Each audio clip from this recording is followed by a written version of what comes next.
Nah, untuk memulai pelajaran, Ibu akan mengecek kehadiran kalian siapa yang sudah masuk hari ini. Kita doakan yang sakit segera sembuh. Oke. Lanjut, kita lanjut ke materi yang sebelumnya. Minggu kemarin Ibu sudah menjelaskan tentang mobilitas sosial.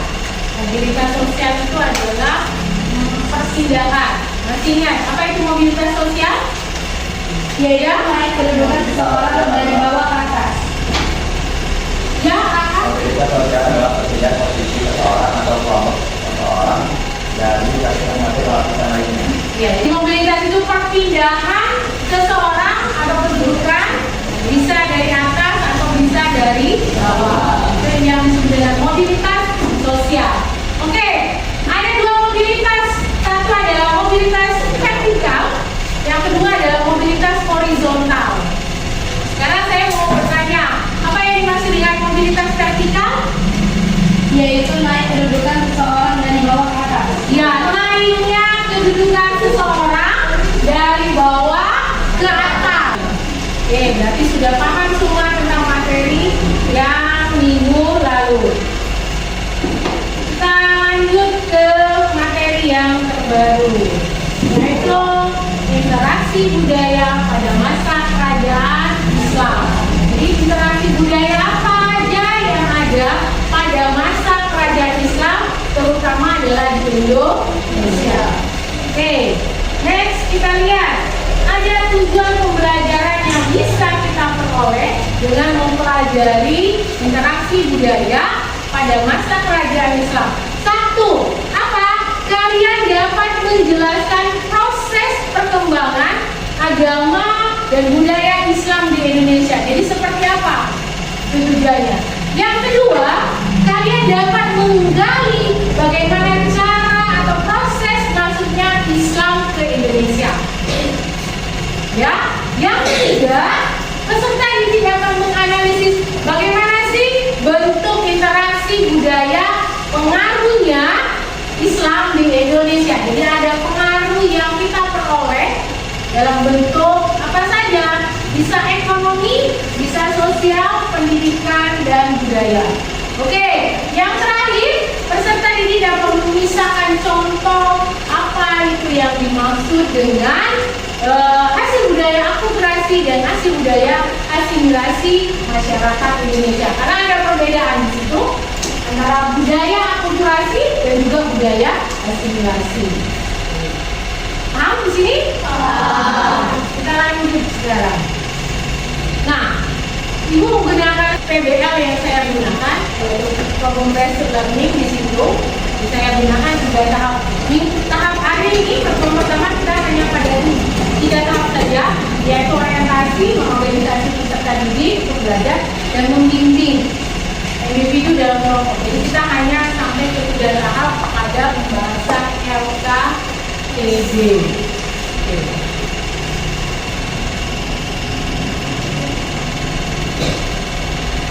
Itu adalah langkah-langkah pembelajaran yang akan kita sebelum itu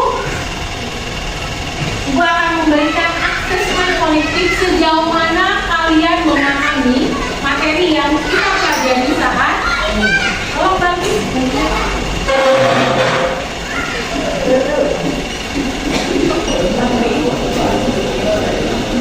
Selesai? Teman satu orang saya yang bergerak untuk mengumpulkan latihan asesmennya.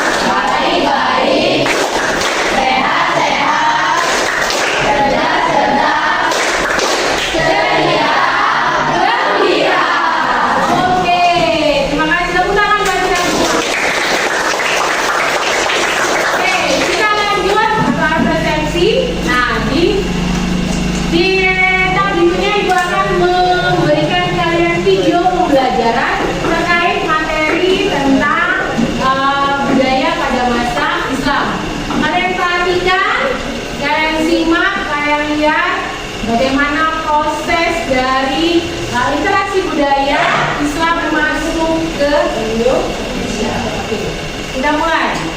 Assalamualaikum, selamat pagi anak-anak. Ibu harap pada hari ini kalian semua sehat ya. Pada hari ini kita akan membahas materi kehidupan masyarakat pada masa Islam. Ya, kehidupan masyarakat. Coba kalian amati gambar berikut ini. Oke, itu ada Gambar ini menunjukkan jalur perdagangan laut para pedagang dari Arab, Persia, dan Gujarat ke Indonesia. Ketika perdagangan di sekitar Selat Malaka dan daerah lainnya di Kepulauan Indonesia semakin maju, pedagang dari Arab, Persia, dan Gujarat turut meramaikan kegiatan tersebut. Melalui hubungan dagang, para pedagang memperkenalkan ajaran dan nilai-nilai Islam kepada masyarakat Indonesia. Tahukah kamu kapan pertama kali Islam masuk ke Indonesia? Dan di mana tempat Indonesia? Ada beberapa pendapat yang menjelaskan waktu masuknya Islam dan tempat asalnya. Pendapat pertama menyatakan bahwa Islam masuk ke Indonesia pada abad ke-7 Masehi. Buya Hamka atau Haji Abdul Malik Karim Ampulo mengatakan bahwa Islam berasal dari tanah kelahirannya yaitu Arab atau Mesir. Proses ini berlangsung pada abad-abad pertama Hijriah atau abad ke-7 Masehi. Hal ini berdasarkan bukti bahwa bangsa Indonesia sejak awal telah menganut mazhab Syafi'i yang sama dengan mazhab yang dianut di Mekah. Ya, yang Pendapat kedua dikemukakan oleh Husain Jayadiningrat. Dia mengatakan bahwa Islam yang masuk ke Indonesia berasal dari Persia. Pendapatnya didasarkan pada kesamaan budaya dan tradisi yang terkenal antara masyarakat Persia dan Indonesia. sebelum haram, jadi dia mengatakan Pendapat yang mengatakan bahwa Islam masuk ke Kepulauan Indonesia berasal dari Budaya tahun 13 Masehi. pedagang jalan Penentuan waktu ini berdasarkan tulisan pada batu nisan Sultan Malik Al-Saleh yang berangkat tahun 698 Hijriah atau 1297. Bukti lain tentang masuknya Islam pada abad ke-13 Masehi adalah catatan Marco Polo, pedagang dari Venesia yang singgah di Sumatera dalam perjalanan pulangnya dari Cina pada tahun 1292. Di sana disebutkan bahwa Arab merupakan kota Islam.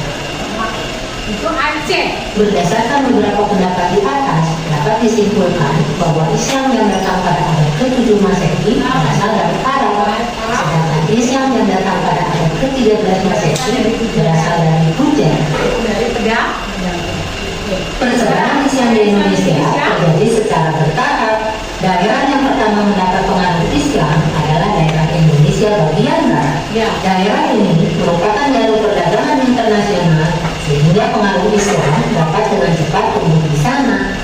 Di daerah ini berkembang beberapa pusat kerajaan Islam seperti Samudra Pasar dan Aceh. Dari sini kemudian Islam menyebar ke kota-kota pelabuhan yang ada di Indonesia seperti Banten, Jepara, Gresik, Tuban, Makassar, serta Ternate dan Tidore.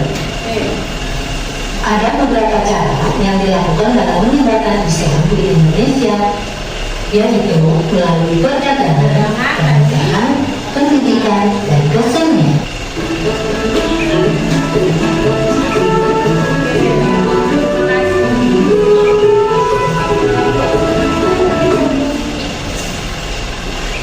Itu tadi video pembelajaran terkait materi dari interaksi gaya. Jadi jalur masuknya Islam itu melalui jalur apa? Tadi perdagangan melalui pelayaran, pernikahan, apalagi pendidikan. Nah, sekarang sudah dilihatkan videonya. Sekarang kita apa yang bisa kita peroleh dari video yang kita lihat tadi? Oke, apa sih manfaat pembelajarannya? Satu, dapat mempelajari perkembangan agama dan budaya Islam. Belakang ya tadi kan? Ya, kita. Oh, berarti manfaatnya. Oh, ini Islam berkembang dari. Kedua, Islam ini dapat mengatasi proses penyebaran agama Islam. Oke. Ketiga, kita mengetahui perubahan masyarakat di bidang geografi, ekonomi, bidang sosial, dan pendidikan. Keempat, kita dapat memberikan contoh hasil budaya, akulturasi, dan asimilasi. Materi sudah diberikan, sekarang kita duduk berkelompok, kita membahas tentang materi literasi budaya. Jadi tiap kelompok itu saya bagikan LKPD-nya. Sudah duduk berkelompok? Sudah. Kalau sudah, Ibu akan memberikan LKPD, beban kerja peserta didik. Di situ kalian silakan membahasnya bersama-sama. Di situ boleh memanfaatkan teknologi HP yang kalian gunakan untuk mencari informasi. Setelah itu saya akan memberikan bahan ajar juga buat kalian. Oke, bagus.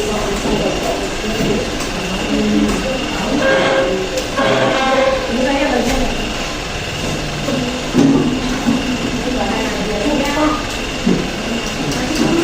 Tugasnya sekarang kalian isi LKPD itu sesuai perintah apa yang ada pada lembar kerja peserta didik. Silakan sudah mulai lagi menyelesaikan hasil LKPD yang diberikan.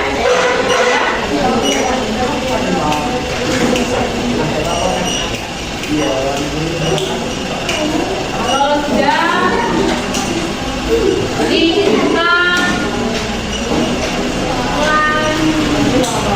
di depan baru pembahasannya, membahas yang kelompok. Jadi ada tugasnya menyelesaikan.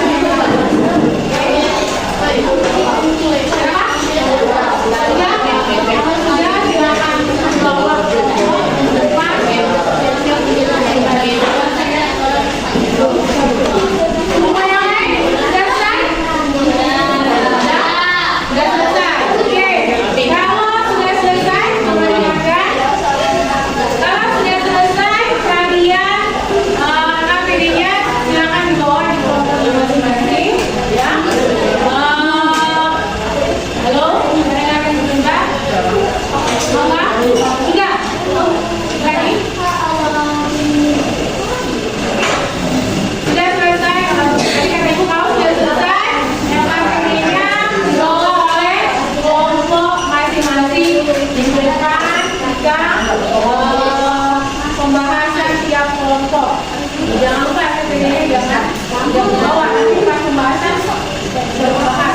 Sekarang kita masuk tahap yang keempat dan tahap yang kelima, yaitu mengembangkan dan menyajikan hasil karya. Jadi hari ini adalah fokus kita berdiskusi, dan terakhir itu adalah menganalisis dan mengevaluasi hasil dari proses pelajaran kita. Ya, jelas. Jadi tahap kita ini adalah berdiskusi dan menganalisis hasil dari evaluasi pembelajaran kita. Sekarang tugasnya setiap kelompok itu adalah berdiskusi sesuai dengan LKPD yang diberikan. Kita mulai dari kelompok 1. Ya. Assalamualaikum warahmatullahi wabarakatuh. Waalaikumsalam warahmatullahi wabarakatuh. Kami di sini ingin mempresentasikan hasil LKPD kami. Perkenalkan, nama saya Bakti Sumati Fatiha. Perkenalkan, nama saya Nafisa Atila. Perkenalkan, nama saya Muhammad Falalada. Perkenalkan, nama saya Ismail Sekali. Jadi ini kami ingin menjelaskan tentang perkembangan dan proses agama dan kebudayaan Islam di Indonesia. Ada beberapa pendapat mengenai periode masuknya Islam ke Indonesia, yang pada saat itu masih wilayah Nusantara. Ajaran Rasulullah SAW sudah masuk sejak abad ke-7 Masehi melalui jalur peragaman. Pendapat ini mengacu pada teori Mekah yang dulu disebarkan oleh Buya Hamka. Menurut Hamka, bangsa Arab adalah orang yang pertama kali datang ke Indonesia membawa agama Islam, kemudian diikuti Persia dan Gujarat. Itu Secara umum, masuknya Islam ke Indonesia melalui jalur perdagangan, pernikahan, pendidikan, dan akulturasi budaya. Berikut penjelasannya. Melalui jalur perdagangan, Islam diperkirakan masuk ke Indonesia melalui jalur perdagangan sejak abad ke-7 hingga ke-11 Masehi. Islam disebarkan di sepanjang jalur perdagangan seperti Selat Malaka, Palembang, disusul Demak, Cirebon, Gresik, Tuban, Makassar, serta Indonesia bagian timur. 2. Melalui jalur pernikahan, Islam masuk ke Indonesia salah satunya pernikahan jalur ditempuh para ulama sekitar abad ke-11 hingga 13 Masehi. Para saudagar Muslim dan Bujana Irak bergalah menikah dengan orang Indonesia. Saudagar yang menikah adalah orang-orang kaya dan terpandang, sehingga para putra dan putri raja yang akan dipersembah harus masuk Islam terlebih dahulu. Yang ketiga, melalui jalur pendidikan. Islam masuk ke Indonesia juga melalui jalur pendidikan. Jalur ini dibentuk oleh para danim yang mengabadikan dirinya untuk menyebarkan Islam ke wilayah baru. Salah satunya Indonesia. Jalur pendidikan ini memegang peran yang cukup penting, sebab melalui dakwah Islam yang semula dikenal di pantai-pantai sepanjang jalur perdagangan, akhirnya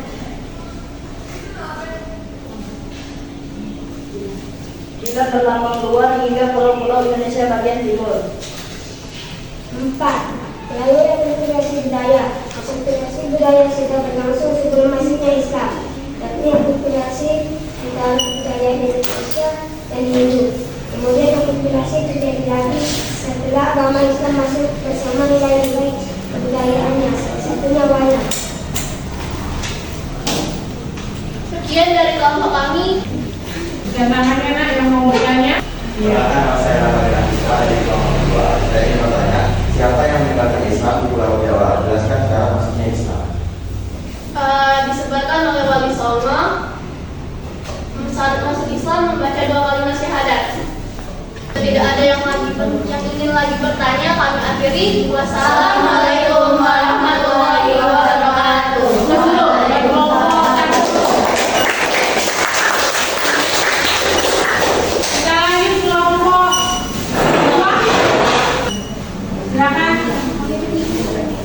Assalamualaikum warahmatullahi wabarakatuh. Perubahan masyarakat masa Islam dalam aspek geografi. Pada masa perkembangan Islam, kondisi geografis Indonesia semakin banyak mengalami perubahan. Kondisi Nusantara juga semakin ramai oleh berbagai aktivitas pelayaran dunia.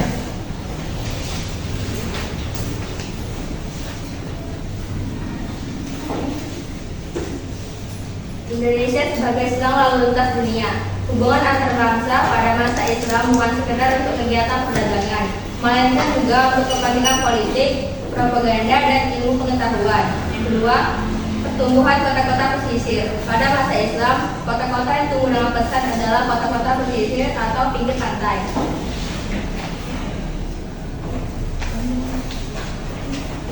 Pertumbuhan penduduk yang cepat pada masa Islam bukan hanya disebabkan oleh angka kelahiran dan kematian, melainkan juga migrasi, pemanfaatan lahan. Pertumbuhan kota-kota di pesisir pantai mendorong terjadinya pergeseran pemanfaatan lahan yang semakin luas. Migrasi yang terjadi semenjak masa Laksana dan Hindu-Buddha terus berlanjut pada masa kerajaan Islam di Indonesia. Ada yang ingin bertanya? Dampak positif yang ada pada perubahan kondisi geografis.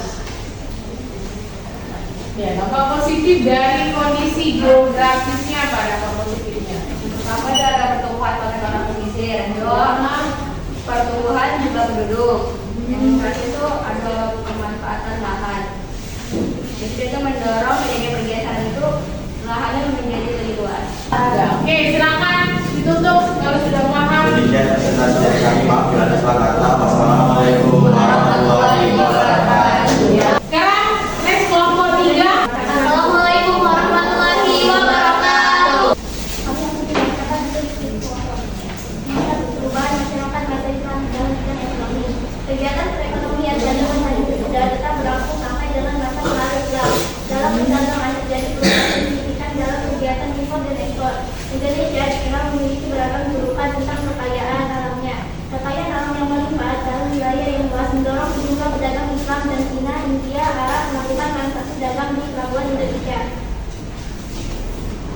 Penyebar luasan Islam melalui jalur perdagangan menyebabkan munculnya kota-kota pelabuhan di pantai timur dan pantai utara Jawa.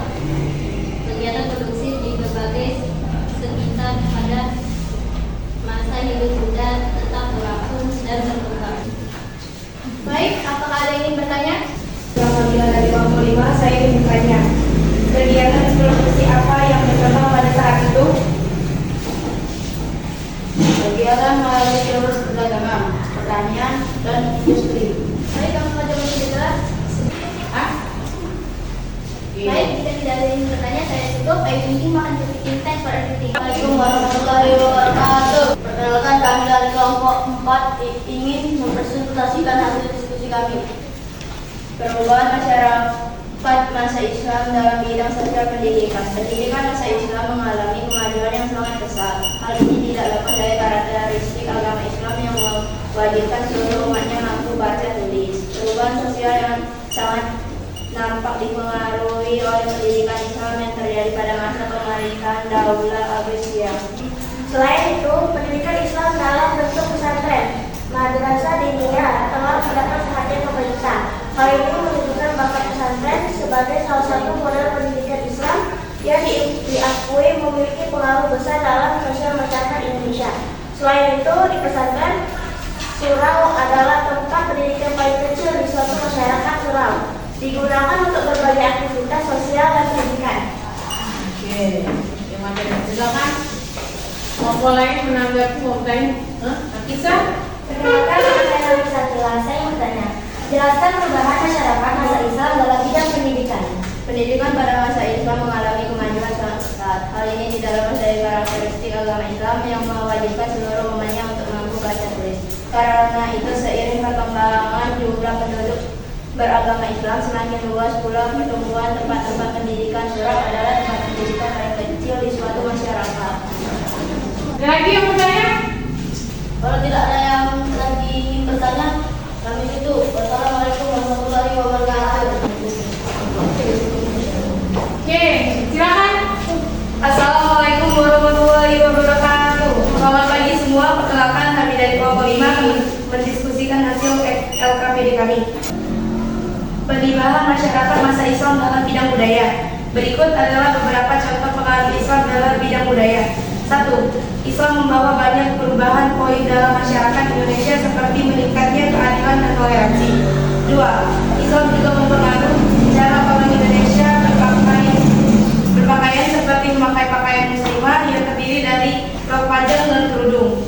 3. Islam juga mempengaruhi seni dan budaya di Indonesia, terutama dalam seni musik dan yang beberapa contoh seni yang dipengaruhi Islam adalah gamelan dan keroncong. 4. Islam juga mempengaruhi arsitektur di Indonesia. Beberapa contoh arsitektur yang dipengaruhi Islam adalah Masjid Agung Demak, Masjid Al-Qudus, makam misalnya makam Sultan Mumbira dan Sunan Jati. 5. Islam juga membawa pengaruh dalam bidang aksara dan tulisan. Arab digunakan di bidang pendidikan sehingga berkembanglah kaligrafi dalam bidang sastra. Perkembangan misalnya Gaya.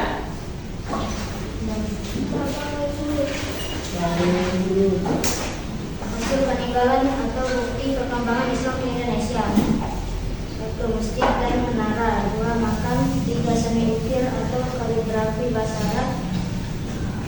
4. Seni pertunjukan. 5. Aksara dan seni sastra. 6. Bangunan kerajaan Islam. Jangan ditutup. Oke, baik. Cukup sekian hasil dari kelompok kami. Sekian hidup tanpa kasih. Terima kasih. Wassalamualaikum warahmatullahi wabarakatuh. Kita ice breaking lah kepada lesu semua. Kita nyanyi dulu tadi, ya. Oke?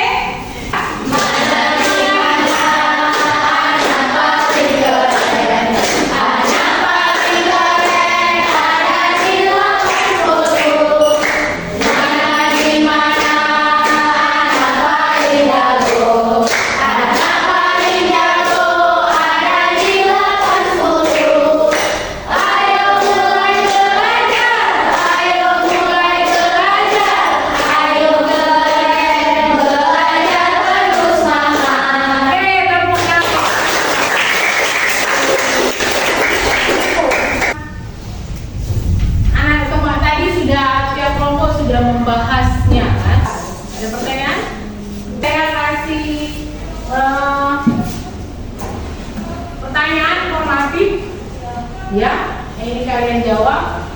Kemudian sejauh mana materi kita hari ini. Oke? Silakan dijawab. Mau ditanyakan? Soalnya jelas? Jelas ya soalnya? Jelas ya.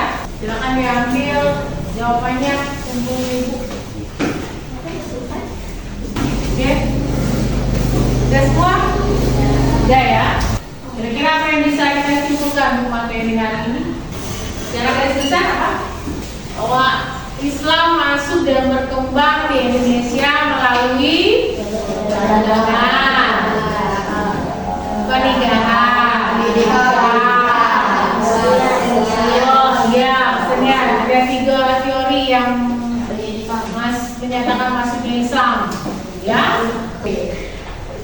Ini ada Ibu kasih refleksi untuk pembelajaran hari ini, ya. Kira-kira bagaimana pembelajaran hari ini? Silakan diisi kembali. Silakan. Sudah semua? Sudah? Sudah? Kita lanjut ke materi minggu depan, yaitu tentang kerajaan Islam, ya. Jadi minggu depan kita masuk ke materi yang berikutnya tentang kerajaan Islam. Itu bisa dipelajari dulu. Oke, untuk kegiatan hari ini Ibu ucapkan terima kasih. Kita berdoa dulu. Oke, terima kasih. Sampai jumpa. Wassalamualaikum warahmatullahi wabarakatuh.